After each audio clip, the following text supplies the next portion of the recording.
maneuver! Hello, everybody. Welcome to the first ever episode of Hot Ones, the legally distinct deep dive interview show, because we're not necessarily talking about the hot sauces. We're talking about the hot and spicy one checks. And I have the first guest is one of the spiciest one-ofs in the community. It's Levi Lalonde. Hi guys, I'm Levi. I'm scared of one checks. You're too scared to play them? I'm terrified. I don't even play two checks, man. But are you too scared to eat some? Maybe. I'm from Louisiana, so this should be pretty easy, right? I would hope so. I sure hope so.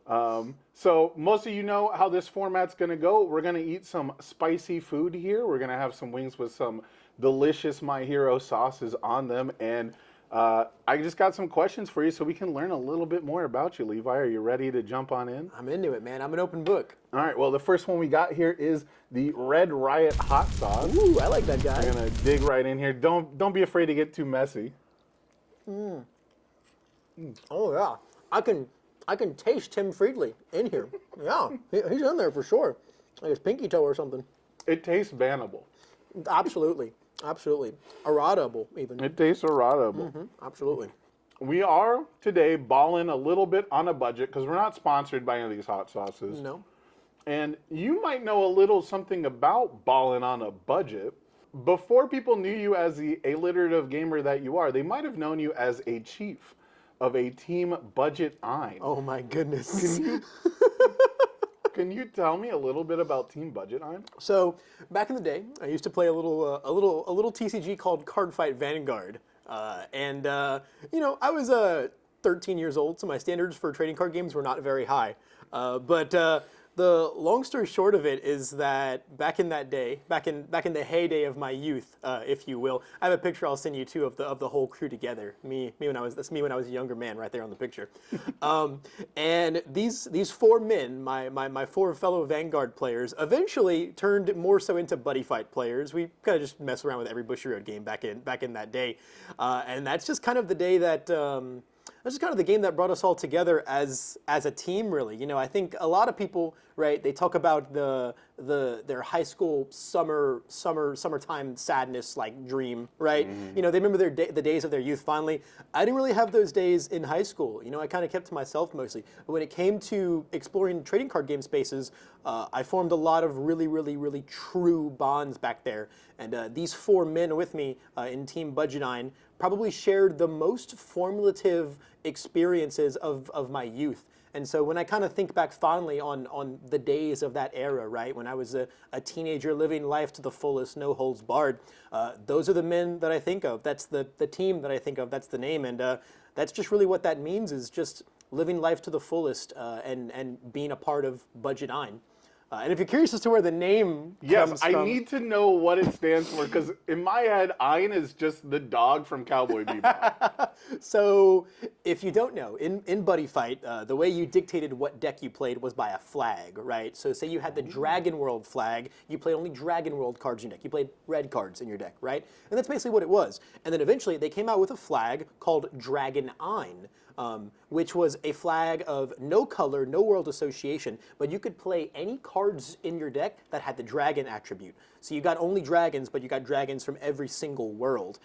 And so there was like a whole secret rare pack of a bunch of expensive cards that were designed solely for this flag to make it all work. It was like the bad guy deck, right? So it was super unconventional. But you didn't necessarily have to only play it like that. That's how it was good. Otherwise, it was very niche. But you could also just put any dragons whatsoever in your deck. So the meme of Budget Ein was that we all had really bad Dragon Ein decks because we only had the flags each, because we were kids, we didn't have money. We only had the flags, and then we just stuffed all of our favorite dragons from a certain archetype that we liked. And so we all had these Budget Ein decks.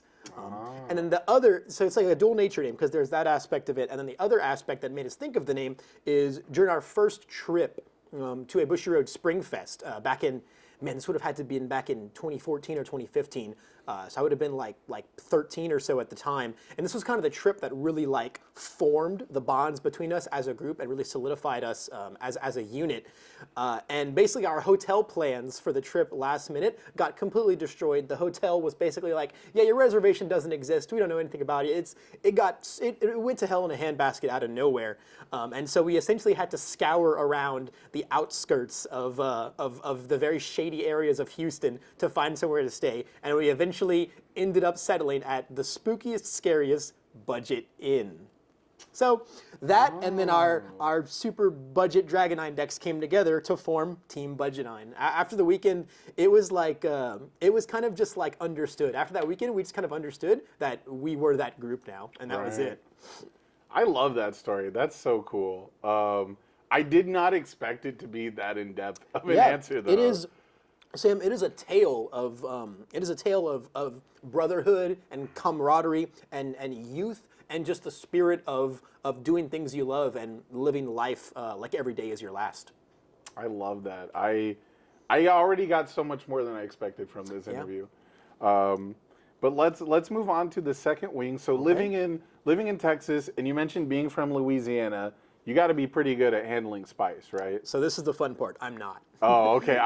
I didn't think about this before I started this idea. I suck at this. I suck at eating spicy food. I have absolutely zero spice tolerance. If I could have negative spice tolerance, so like here's my spice tolerance, right? Yeah. Normally, but then anytime that I eat spicy foods, Stain commits himself and gives -3 to my spice tolerance. Yeah. That's how bad it is. So hopefully as we go through these, it won't get too bad. But this one is the Diablo Kick Spicer. Speaking of Stain. I feel like I don't know how to eat a wing. No, you gotta...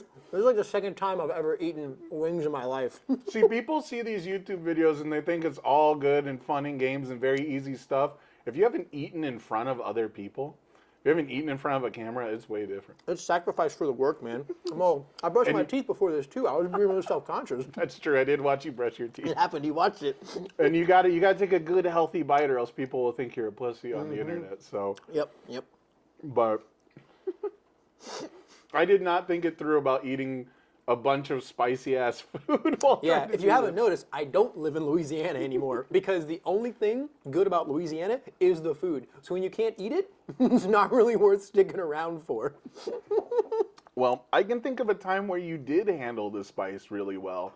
And that would have to be in, I think it goes back October 2015, maybe November 2015. At a little event called the Houston Regional Qualifier for Buddy Fight.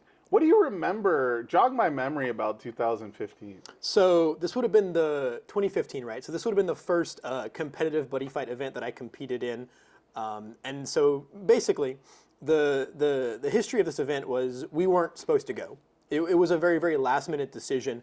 Originally, all of Budgetine was going to go. We were going to carpool it up and take a big trip there. But then everything just kind of fell apart last minute because you're young and you don't have a ton of money and only 2 of you can drive. And, you know, trying to organize card game trips when you're at that age is extremely volatile, right? So things just kind of fell apart last minute, and I was really bummed. And then I want to say about like a little over a week before the event, one of my buddies in the team, Travis, hit me up and he was like, hey, I actually just got work cleared off for that weekend.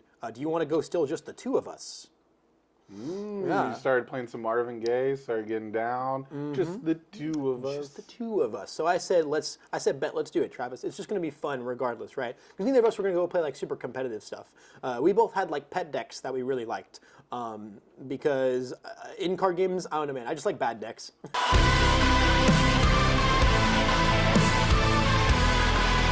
I just like bad decks. It's just kind of been a mainstay. Don't we all? Yeah. It's just kind of always been a mainstay. This was also at a very, very edgy point in my life. I was 13. I had a lot of stuff I was going through still. This was Dark Levi was kind of what we called him back in the day. That was like the meme. And now if I ever have to refer back to that time period, I definitely call that guy Dark Levi. But because I was playing Darkness Dragon World, and my key boss unit was Black Dragon of Demise, Death Talica. Buddy Fight was Wait, no, you can't just say Death Talica. Black Dragon of Demise, Death Talica. And then the best part, Sam, the best part is he had just got an evolved form called the Emissary of Ruin, Megiddo Death Talica. Literally Megadeth Metallica. Like, they were just like, yeah, how many metal band names? Sam's dying. Dude, I'm also trying not to cry from the spice already. We're not even halfway through. Did Hideo Kojima make this card game? I hope so. I hope so. Nah, if Hideo Kojima worked at Bushiroad, it'd be a much better card game company. We definitely have a better story. We definitely have a better story. But yeah, so this was just like my edgy emo pet darkness deck that I just really loved because it spoke to my feelings at the time, you know. And you know, like I've always, you know, despite liking bad decks, I've always been a big fan of like optimizing bad decks, right? Because if you love something, you should put your all into it, right? So I was trying to put my all into this deck. And man, I remember like so many nights, countless nights, like that week or so before the event came up. So many nights I would spend at the card shop with Travis testing that deck until like way late night, and the card shop would close, and then we would sit outside on the patio on the little rickety table and chair, still testing. And I was like I remember there was like one distinct moment where I was trying some new stuff out, and he was playing like one of the top meta decks at the time to test into me, and I was trying some new stuff out, and it was like a control deck in a lot of ways. And there was a turn where like all of the new pieces I had put into my deck just like all came together in this beautiful turn, and I completely shut out and locked out what should have been like the no answers OTK line of play for the deck he was playing, and that all panned together and it all came out, and then it just kind of clicked in that moment. And this is the best part. The Everybody Wants to Rule the World cover by Lord was playing the entire time. While all of this was, while all this, Lord is my favorite musician, in case you didn't know that. No, that's news to me. Obsessed with that woman. On my entire deep dive, I did not find the Lord love. That's crazy. The Lord love is there. And so that song was playing as all of these pieces were coming together for me to do this crazy thing, and it just like snapped. In that moment, I was like, this deck is ready for this event.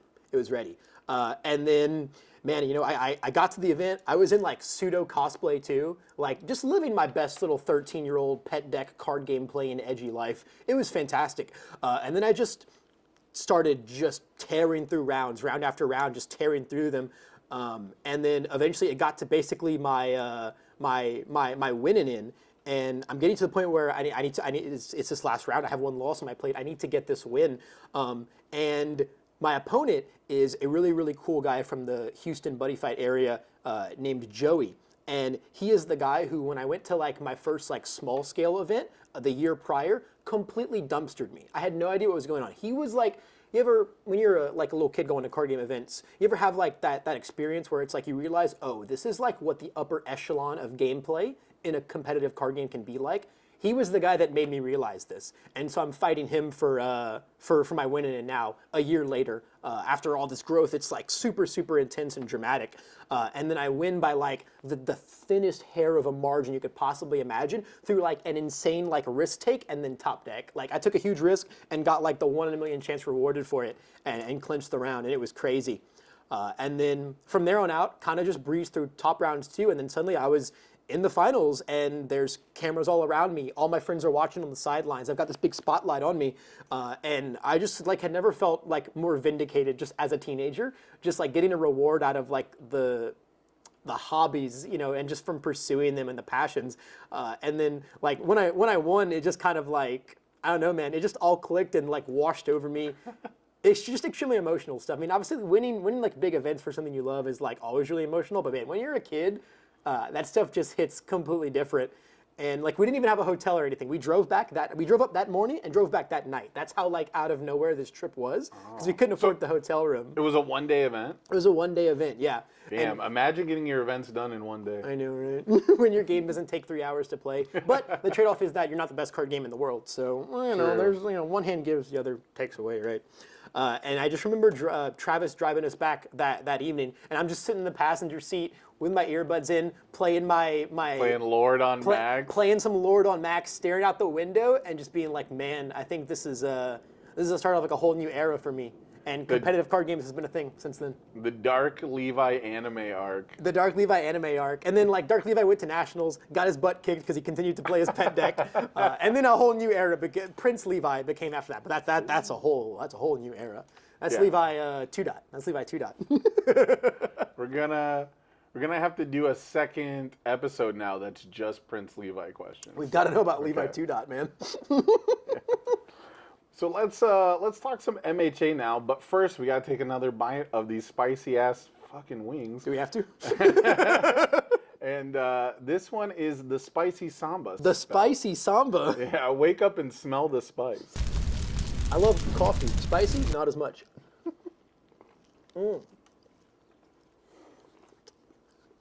That's caffeinated. It does wake me up. Yeah, they don't make them like this anymore. I could be actually dying right now. But I wouldn't be able to tell these cool stories. So let's talk some MHA, because that's what the people are really here for. What, this? Yeah, this right here, yeah. Your first deck profiles were for different symbols for Kirishima. They were. But that might be the Dark Levi side. That might be the competitive card gamer in us all. I want to know, who was the first character you got really attached to in the card game? What was your first love when it came to deck building for the My Hero CCG? So when I first started playing the game, obviously I didn't know how to play the game at all. And I knew the game was very complex and very vast. So I wasn't too worried about like getting good with a certain character or like picking out like who was good or bad or hard to play or easy to play. I was like, okay, this game is really hard. I'm probably gonna get my butt kicked a lot early on. So I'm just gonna pick the one character that like I really like from the anime in set one. And so that was Kirishima.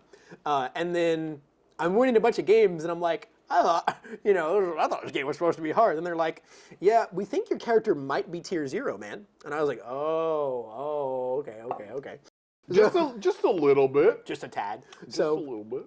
So, and it was really funny because I moved, so not so long after playing the game, actually like literally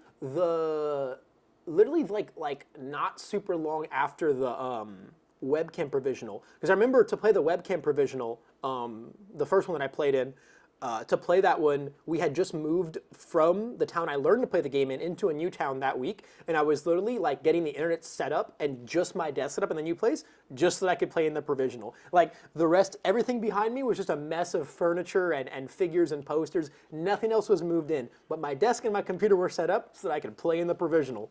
Priorities, yeah. But basically, after playing in that, I started going to like the local scene there, and a lot of them were really new, hadn't really played a ton. So I was like, I played like a couple games against them with Kirishima because it was just still the only deck I had, and they were like, yeah, this game isn't very fun, and I'm like, maybe this is not the decks to foster a community with. So the other character that I really like in early MHA is Mina Ashido. I love Mina Ashido. I just think she's fantastic. She's just a very, very enjoyable character. And so we were like a couple weeks out from the Plus Ultra kits coming out. So I was like, okay, I'm just going to shelve this for now, not play the game, and I'm just not going to play the game again until I get Mina on my hands, because that's the only other deck I want to build. And so I finally got Mina on my hands, and I built like, so like everyone is really hot on like chaos defense right now, or just chaos in general, but that was my jam in set one. And I built this, my locals would call it the cockroach Mina deck, because they would throw everything, they would throw everything at it, man. They were throwing like Nomus at it, they were throwing Denkis at it, they were throwing Jiros at it, all these crazy aggressive beasts of set one. And I was, every single attack, I'm just like, cool student, release, I pass, and then open over the right, self-assured. I always have the right zone. Infinite. I played 4 infinite potential because I was just like so dead set on blocking everything. Because I went from playing Kirishima and nothing but Kirishima to a real 20 health character with no defensive abilities on face. So I was like, I'm very scared. So I'm just gonna put every card in my deck to help me block. And I was just playing like throws and electric jolts and float combos. So the first time I ever met Lohan was playing a Chaos Mina deck, and every turn cycle was the same. It was play Electric Jolt, build out, check a 0 Gravity Lift, play the Gravity Lift for free. Yep. Then on my turn, Ice Storm, Breaker Block my first attack. Yep. He did that every single turn for like 6 turns in a row over 2 games. Yep. And a lot of like the newer players at my locals didn't know how to handle like that defensive tech. They were like, I attacked 3 times and he took 0 damage. I don't understand what's going on. And you gain it back because jolt deals, gravity lift deals. Like... Yeah, I have to half block like one thing, and then I play like grav lift, jolt, float combo, and then that's 3 guaranteed momentum. So now my cool students are just super online, and I just don't die. And it was like the funniest thing in the world. And then eventually, like, you just kill him with Ice Storm, powerful, or like 1.3 or something. And that was definitely the first deck that I truly fell in love with. That's the deck that really like solidified what I enjoy doing in this game, and that's momentum shenanigans. Playing grav lifts and jolts, and the coolest thing about that deck was the inevitable 7 attack turn because of Meteor Shower. Eventually, you would go through your whole deck, right? And eventually, you would finally find that 4th meteor, you would either draw it, or you would check it, and then play it, and then the other 3 would come in, and you just play like 7 attacks. And if they just weren't ready for that, like, And that was just the game plan. And then that is what led into me playing Ochako. Because I was like, well, I like playing Gravlift, Jolt, and Meteor. This is like my shtick, just in and out of my momentum, dancing around, just freestyling. I was like, that's what I love. And so I looked at Ochako and I was like, this is probably the character I should competitively pursue. The set 1 format, Gravity Lift Meteor Shower, was a full vibe. It was ridiculous. Like, it carried so many characters offensively, and it was so interesting because we saw a ton of success from like angry Ochako chaos like early on, and people were like, it just kind of needs like some defense, and then as soon as it gets defense, it also got one with nature. Yeah, I did do that. One with Nature's a pretty cool card. One with nature is a pretty sick card. But yeah, that's what solidified like my love for Mina, like just as a character. I'm still playing that character to this day, still on Chaos, just because like it's like my pet deck. I'll never take apart. It's just so fun. And then really just what I enjoyed doing in this game, right? The Meteor Shower shenanigans, the Chaos defense. Chaos is my favorite symbol in the game because of just the love of that deck so early on. Watching the early content was really interesting for me because our community of old heads from universes, we're like obsessed with the opinions of new players. We are so interested in what things look like to newer players, and I'm so happy that people have really taken to making content. For a lot of ways, for a lot of people, that's the only way to get their voice heard out there is to just put something out in public on YouTube. So, that's why I'm really glad to have you as this first episode. And I've tried to focus a lot of my podcast with Orange Card, Blue Card recently on focusing like newer players, because I think with these fresh ideas, like these fresh opinions are, maybe not a more complete picture, but they'll help us build a better game in the future. I agree. Those different perspectives are just, they're just really, really important, Mm-hmm. And like the cool thing about content is like I've made content for every card game I've ever played. If you go all the way back in my channel, you're going to find Vanguard content, you're going to find Buddy Fight content, you're going to find Transformers TCG content. I've always done it like on and off. It was just never something that like, I never found a game that I liked enough to fully commit to it. And then it was really like through coming into MHA and being like, yo, this is the game. This is the game. This is the best game you've never tried. Absolutely. And then like that, the intense love I felt for the game, then combined with like the support from Jasco in a lot of ways through like, the card reveals and the product openings and the commentary gigs, like those 2 factors combined made me like, yeah, I gotta like full send on content for this game. It's finally time for me to like actually hard commit to it. Especially as a new player, like I just think stuff like that is so fun. That's one of my favorite things about hanging out with you, Sam Tate. I feel like we have some of the best like old head, new head, like banter. Like we literally before we came over here, we were in our hotel room and talked for like probably 90 minutes straight about symbol identity and how it exists in like standard and like the history of the game and how it's evolved in kind of new forms in the MHA format. And it was stuff that I would have never thought of before on my own because I don't have that perspective. And a ton of new heads are here because they're big fans of the anime. A lot of old heads are here because they're big fans of the card game. And so finding that cross-section for like flavor and mechanic, I think, is a huge part of that. And we've talked at length about that as well. Yeah, man, I'm super glad to have you here. But you know what I'm not super glad about? It's time for the 4th wing. Uh-oh. Which one is this? It's time for the Heroic Jalapeno class. Oh my goodness. It's going to clear my card pool. Hey, but you get to draw 2 cards. That's true. I do get to draw 2 cards. I like to draw a card. Well, I'm drawing 2 cards for sure. You gotta take 2 bites. You draw 2 cards. You gotta take 2. Okay. Yeah, you gotta take 2 bites, man. It hasn't been too bad. The beginning kicked off, but I feel like I'm getting a bit of a tolerance as we I will go. say, yeah, that first one was hitting pretty different, man. Friggin', it was definitely bannable.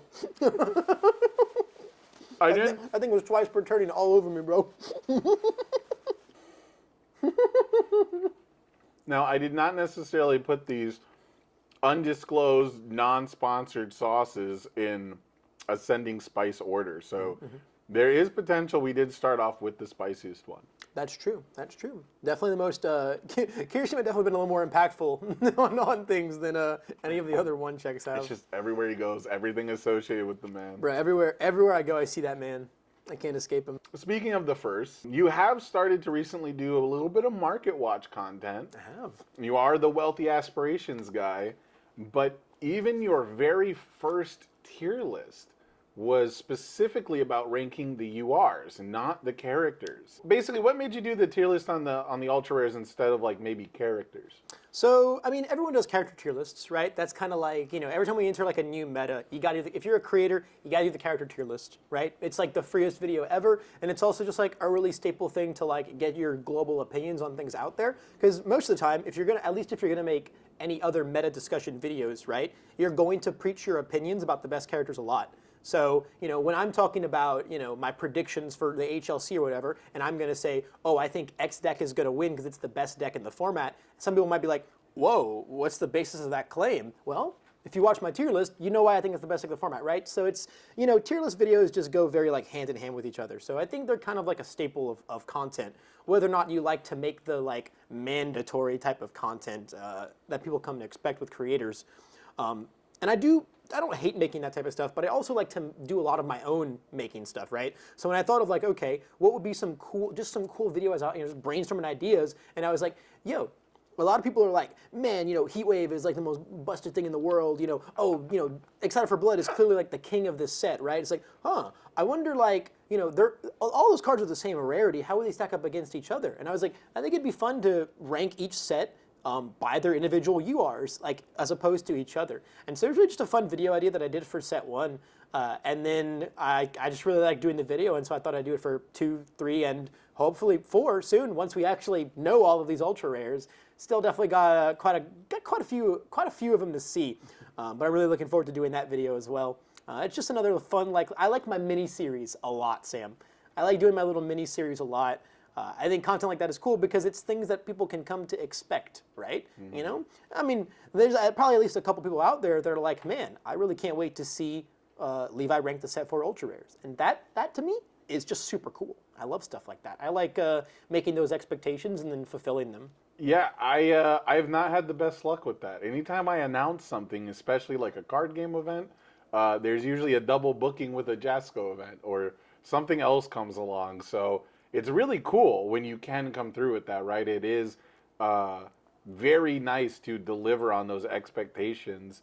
But I do want to ask you, do you remember where you put Frigid Heatwave in that tier list? Because I was a bit of a Frigid Heatwave denier. Really? A lot of people were huge on it just because it's Pot of Greed, it draws 2 cards. But like, what I ended up using it for a lot is a base 5 speed attack that sometimes does donkey damage. It is pretty fast. It does sometimes do donkey damage, and it also like almost always draws 2. I mean, yeah, the card is really, really good. I'm just thinking back on like my perspective, or at least thinking about my perspective on the game now. I feel like I'd have been really hard pressed to not put it as the best one, or at least an A tier. I just can't think of a set 1 UR that I would have ranked over Heatwave. Luckily, I don't have a gotcha moment for this one. I don't remember exactly where you put it on the tier list either. But I do remember thinking that it was a really unique idea. I remember thinking that it's really cool to, you know, take a different wrinkle for it. And I think that that's more normal for games that don't really have like a starting character or a leader or something like that. Another thing I think is really neat is you upload gameplay content constantly. Yeah. You upload, I think, 3 fights a week. Yeah. And a lot of them involve Willie T. They do. He's quite the mainstay. My not so partner in crime.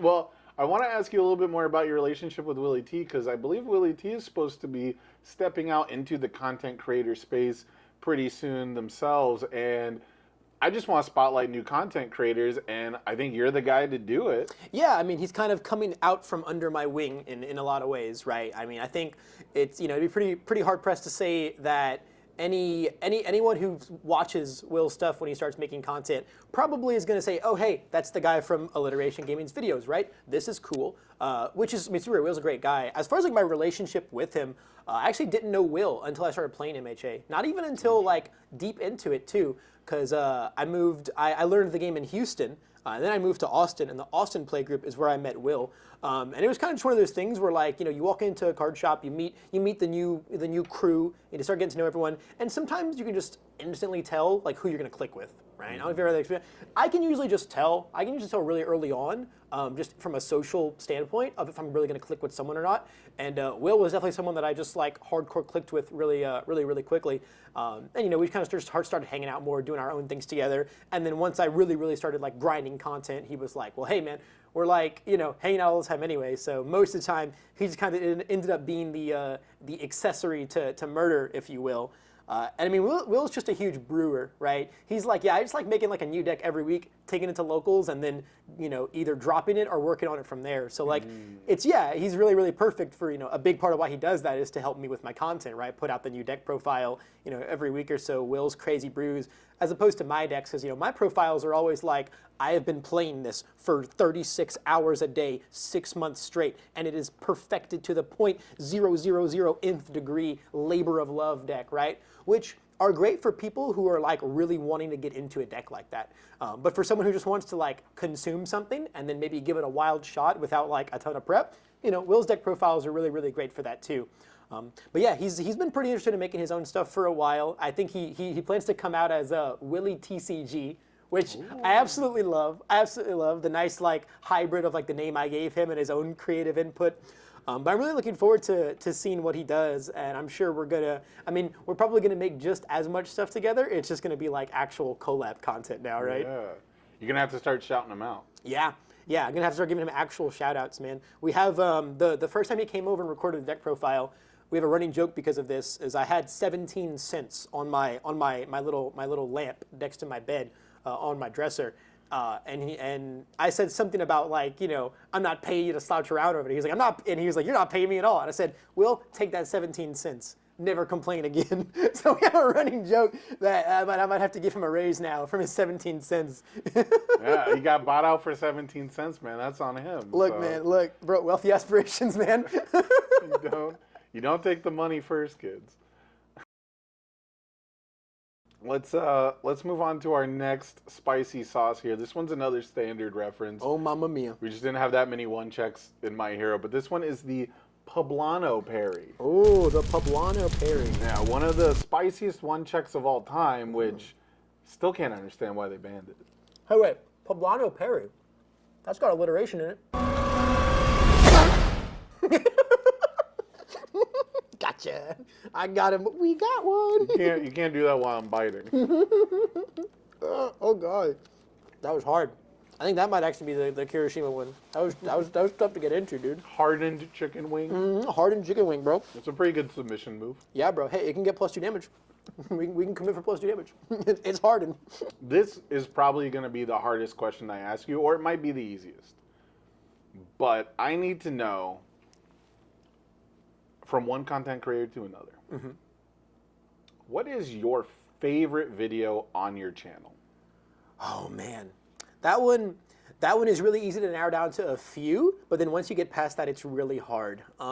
Now, because you can easily go to the one that just got the most views, right? Like that one's always in the top 3. Yeah, that one. I think the one with I actually think the most viewed video on my channel is my first set 3 Eraserhead Void Weapons profile. I think that one's at like 1,500 views, and then like the Omaha Ochako profile is at like 1,200. The original Stain 1 profile is somewhere within 1,000, and then like all of the tier lists are like right around the 1,000 mark. But I mean, those are great videos and all. I mean, they're really good profiles, and then tier lists are tier lists, But those don't really like hold special places in my heart. Yeah, like my 2 highest viewed, for reference, is like the very first tier list I did, And then right behind it is, do you want to learn how to do a fucking infinite? Because everybody... I love that video. Yeah. Oh my god, that video is so funny. Yeah, because everybody was just like, whoa, actual infinite? And it is. It's just a really contrived infinite. And It is very contrived. I think I care more about my fucking thumbnails than I do my actual videos. I love my thumbnails, dude. Every time I take like a selfie for social media, I'm like, this would make a really good thumbnail asset. Let me save that real quick. I don't know if I've ever appeared in one of my own thumbnails. I don't think you have. Unless it was just like part of the video, right? Like sometimes you don't do a thumbnail and it just picks a still from the video. Yeah. But I don't think I've ever like taken a picture of myself and like put it in the thumbnail. Yeah, I've got a very marketable face, so I have to. So for the videos that like actually hold a special place in my heart, another thing that I've always done when I've done on and off content creation for card games in the past, and if you go all the way back into my channel, you'll find some, and they're hilarious. Is I've done like vlog type videos, because when you and the boys are road tripping to regionals or whatever, like yeah, you record some funny clips, you edit them all together, you put some funny music on, and boom, it's simple and it's short and it's sweet, but it's like a cherished memory. I'm a very cherished memory kind of guy, big on nostalgia, I'm the picture friend. If we're ever doing something really cool together, I'm like, guys, let's all take a picture together and remember this and cherish this, because that's just... It helps when you're the prettiest one. Yeah, I mean, it definitely helps to like how you look. A lot of my friends are like, oh my God, Levi's here, I have to take a picture now. But I'm like, nah, come on, man, I don't care. I just want to preserve the memory, right? The experience, aside from just remembering it, right? So stuff like that is really important to me. So when me and my comrades, right, my brothers, we go on these trips and we go to events and stuff, I love filming things and then making a nice, beautiful vlog type video experience out of it. And I started doing that for the first couple MHA events. So for Omaha, I have a vlog. And then for the first Vegas regional, I have a vlog. And I stopped doing them after the Vegas regional because once I actually started working the event, it became way harder to get film. True. And like most of the footage from Vegas of the actual event itself is Pippa. Literally, I was like, there's a lot of really key things that I want recorded. And Pippa was like, you can just give me your camera and I'll take care of things. And I was like... What a true friend. Yeah, I was like, bless you, Pippa. That's why like for the longest time, I don't think it is anymore, but for the longest time in Tam's Discord, Pippa's Discord name was Levi's Secretary. Because they are responsible for most of the footage from Vegas of the actual event. So... So between that and then like the actual downtime of the event, I was also trying to film stuff to get like, the funny moments and stuff like that. I felt like I was barely there at all mentally. So I was like, yeah, I think when I work the events, I don't really want to do this anymore. The Vegas one still turned out pretty good, but the Omaha one is really the one where I was able to like put my attention into it because I wasn't working, right? And for any of it whatsoever. And I did all the footage myself, so it feels more personal. And that video... Honestly, neither of those videos did super well, even at the time based on my followings, but I don't really care about stuff like that. Like when it comes to making videos like those, just cherishing those memories and putting something that like, when I'm sitting down alone at home and I'm like, man, that was a really fun event, let's go watch it, right? Let's go watch it hilariously edited together with all my buddies in this cute little passion project, labor of love thing I've made. And that's actually exactly what the Omaha vlog is. That's definitely my favorite video that I've made on my channel. If you have not seen that, like, shameless plugging for views aside, you should go watch it because it's just actually extremely entertaining. It's extremely funny. And if you've ever been on like a traveling road trip to a card game event with friends that you really, really care and love, that video emulates that experience completely. And it'll absolutely bring those memories back forth for you. That is awesome. Can I be really real with you right now, though? Absolutely. My lips are on fire. The brewskis, bro. Get your brewskis. These are not the spiciest wings. This is not the hottest sauce, but my lips are just feeling it. I'm feeling a little less than I thought I would, but I've also been talking way more, so maybe that has something to do with it. I don't know the acid, base, and treble molecular science behind this type of stuff. Well, it's got your blood flowing, right? That's true. My blood's always flowing, dude. Yeah, I don't shut up. I don't know if capsaicin travels through your blood, but I'm going with that one. I'm into it. So we got one more. We got one more bite to take. I'm hoping it's not the spiciest one because I feel like we've been doing pretty good throughout this whole time. You can see it's starting to affect me now. You can see it's like we were doing really good before. Now it's The brain is slowing down. We are firing on significantly less pistons than we were before. Yes. But this one is the Devil Front Beatdown saws. The Devil Front Beatdown. Yeah, and I got the biggest wing for it for mine. Yeah, I got a pretty chunky one too. This is a meaty boy. All right. This is a fourth kind thing. It's like a 34 health. For the last one, we got to clink it and sink it. I'm into it, bro. All right, clink. Oh yeah, this thing is resetting my stats. Full send that. Oh yeah. I ripped 2 foundations off of this bad boy. And they were both destined for mainstream success. Oh, +4. I've never once had a fucking Casino Bakugo player not rip a destined for mainstream. Nah, bro, they always rip like latent skill for me, and then they find the rest of their turn. I'm like, cool, bro. You started off with 1 attack. Bro, the last time I played against a Casino Bakugo was against Jaden Bailey.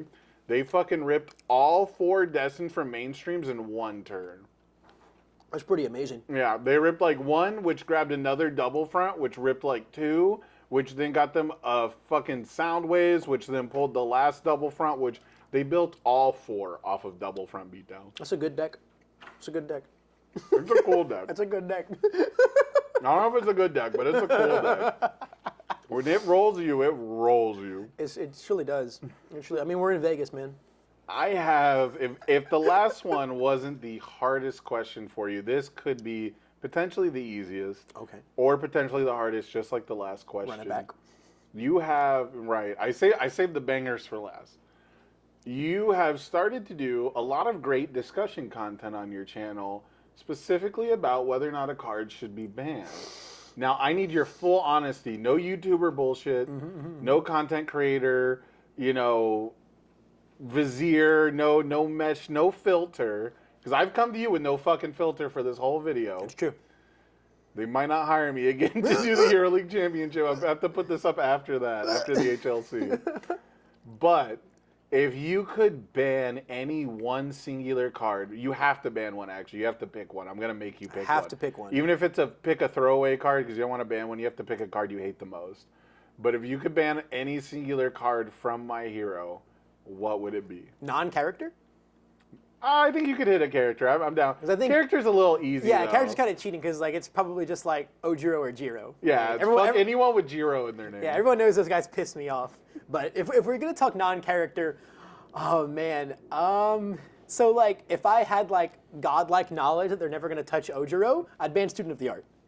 Ooh, okay. But that's like kind of the same thing as saying I'd ban Ojiro, and we're trying to not cheat the question with character cards. That's just a very specific ban, though. That is kind of what I'm looking for, because I never in a million years would I have guessed. Yeah. Like I would have gone through like every meta relevant card maybe before that one, before I went, oh, maybe he hates Ojiro. Fuck Student. I do hate Ojiro. I do hate, if we're talking about a ban that screw the health of the game, this card just makes me angry. Yeah, I'd ban Student of the Art because Ojiro infuriates me.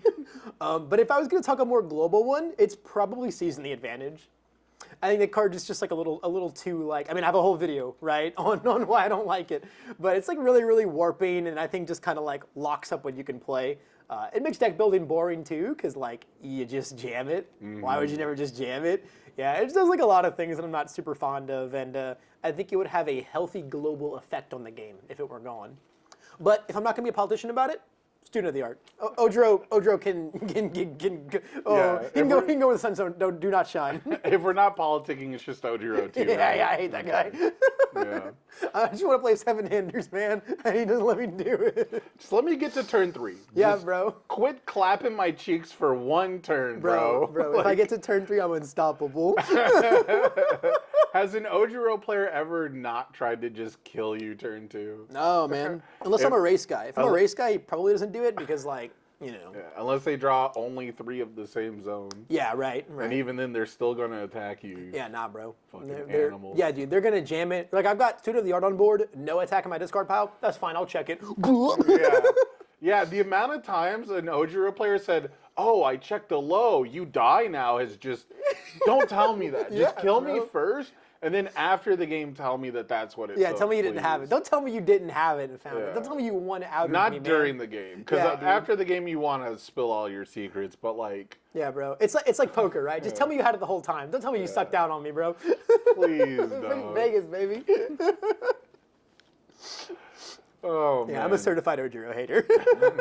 I'm in the same boat, really. He's just a character who's like, here's numbers, here's the same. Like, I don't want to get killed by the same attack you already hit me with. Yeah, man. Listen, look, it's like when it comes to complaining about things in card games, right? And like, it's probably an important point to make because I keep making videos about banning cards, right? When it comes to complaining about things in card games, I like to keep it very, very simple. Because I think the more you complicate a problem, the more it becomes an issue of, okay, well, is this something the design team messed up on that they need to address, or have I just not figured out how to deal with this problem, right? Because if you start talking about, okay, well, when X character draws X card in X situation, it's busted, so it should be banned. It's like, that's a really hard, when you complicate things like that, those are really hard issues for a balanced team to analyze, right? It's like, okay, well, did you have this card? Did you have this card? Are you even playing this card that stops that from happening, right? It goes into like a family tree of questions that becomes really hard to narrow it down of like, is this actually a problem or not?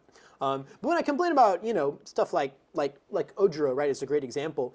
It comes from a very simple problem of I like playing universes. I really like playing universes. I'd like to play some more of it. Yes, when I play against that character, I don't get to play a whole lot of universes. Right. And that is a really easy issue for the design team to understand, right? Yes. Like, right, okay, this guy likes playing the game, this character doesn't let him play the game. That's an issue that they can actually take at face value and think about, instead of like, wah, this guy drew this and then beat me in this scenario, right? Mm-hmm. So like, that's like, when I groan and moan about stuff in card games, I like to really just break it down like that.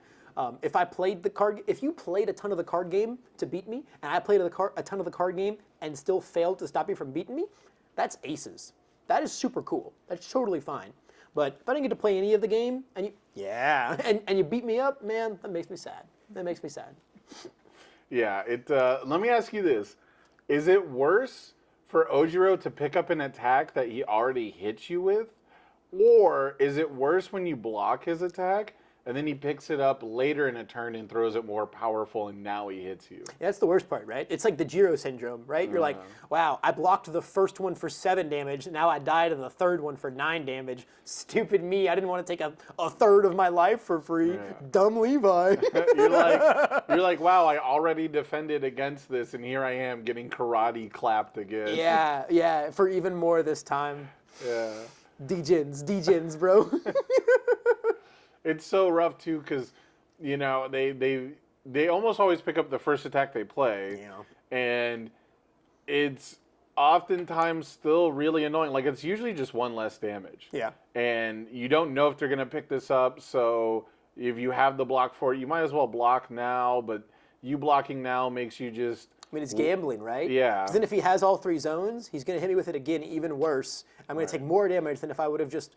And like waited to block. Almost every character has this conundrum. It's just so annoying when like you see him pick it up. Yeah, I mean that's a part of like defending in this game, right? Yeah. Is a lot of it is gambling, right? Because you're like, okay, I have to block this, but I have to think about what could come after potentially, right? Am I going to block the string of high attacks, or am I going to take them all so that I can block the home run comet if they have it, right? Like, that's a lot of the gambling when it comes to defending in this game.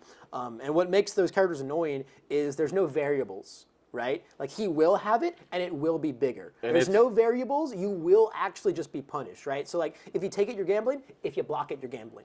And like, it's like rough either way. No Ojiro is sending anything for +1/+1. Like, they always have student of the art. Yeah, that was I was groaning a lot about Jiro the other day in my Discord because I was like, I don't know how to just stop this character from nuking me on turn 2. And that's basically the whole philosophy that Tim Keefe explained to me is like, it's actually just really hard because if you take it, you're gambling. If you block it, you're gambling. And Ojiro has kind of the same syndrome in a lot of ways. Arguably even worse because like he will have it, right? As opposed to it will be bigger. Him and Jiro, it will be bigger. Him, he will have it. Jiro might not have it.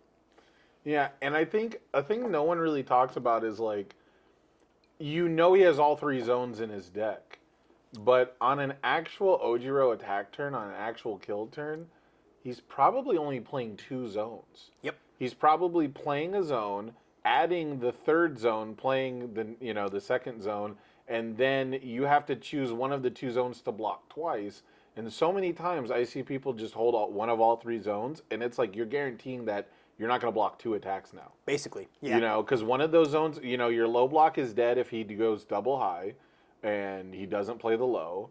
And then if you know, if you're holding one of each zone, as soon as you block that one zone and he picks it back up, you don't have the block for it anymore, right? So Yep. That's why I play Eraserhead.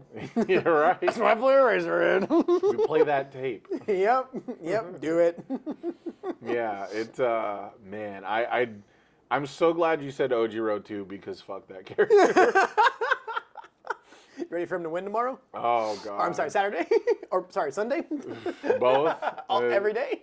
If Ojiro does really well day one, he's gonna be a high seed, and that's a great going first deck. Yeah, he's also probably the best common ground deck. Yeah, and I haven't Oh, seen, no.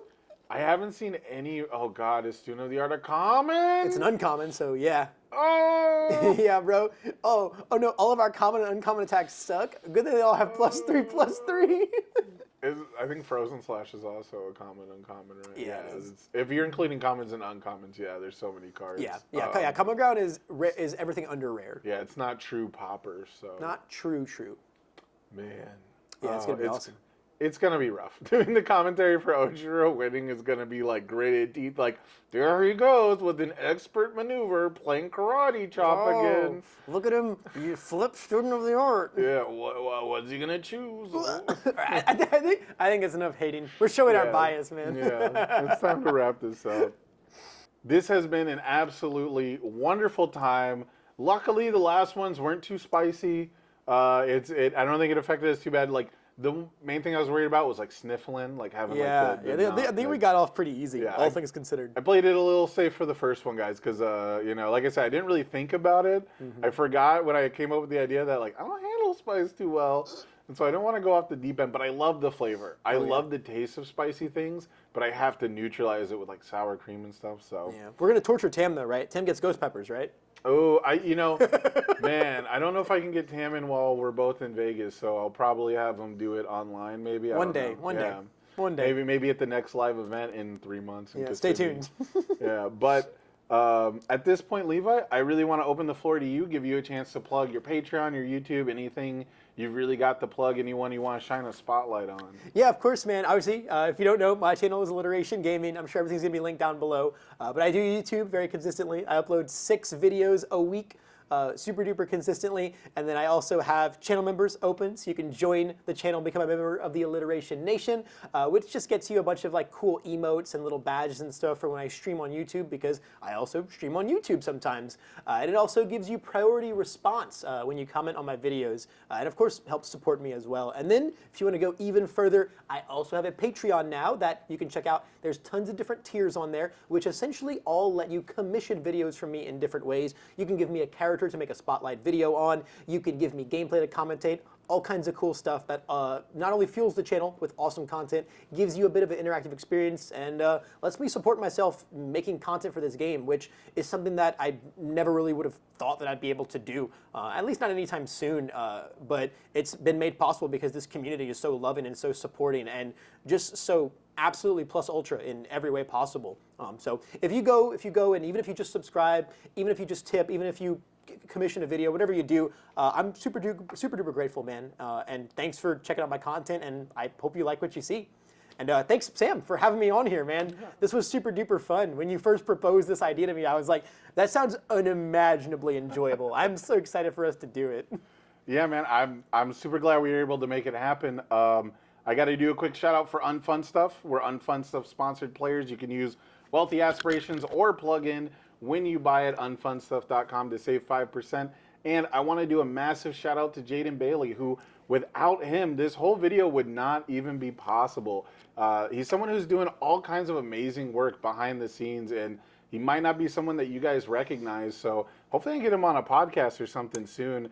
But if you ever see someone, behind the scenes with camera work, if you see like the great interviews that are going to be coming out through the HLC, which this is almost certainly going up after that, but any of the great camera work, any of the great setups you guys have seen, it's almost been always his work. So definitely someone to shine a spotlight on in our community. But This has been it for the first episode of Hot Ones. Let me know down in the comments if you guys enjoy this kind of content, if you want to see more, and let me know who you'd want to see on this style of show, this deep dive interview. But that's going to do it for me.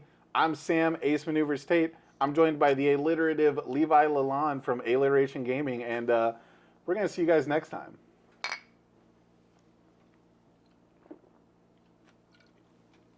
Oh, he's finishing it. Yeah, I didn't have that much. Beep. So even